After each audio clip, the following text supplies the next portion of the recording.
নদী থেকে অতিরিক্ত বালু উত্তোলন আর বৃষ্টির সময়ে বাড়ছে ঝুঁকি।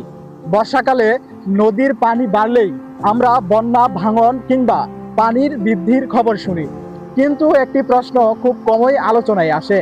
নদী থেকে অতিরিক্ত বালু উত্তোলন কি বৃষ্টির সময় পরিস্থিতিকে আরও ঝুঁকিপূর্ণ করে তুলতে পারে?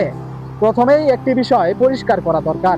নদী থেকে বালু তোলার কারণে বৃষ্টি হয় না এবং বৃষ্টির পরিমাণও সরাসরি বাড়ে না।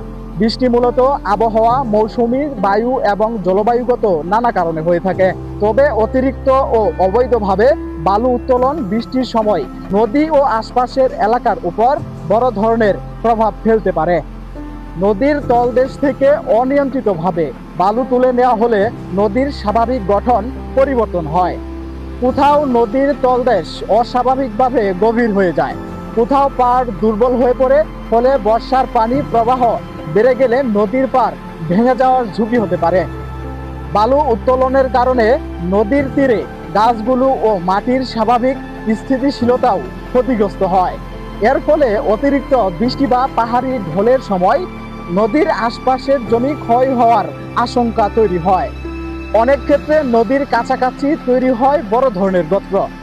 বর্ষার সময় এসব স্থানে তীব্র স্রোত ও ঘূর্ণিপাক তৈরি হতে পারে।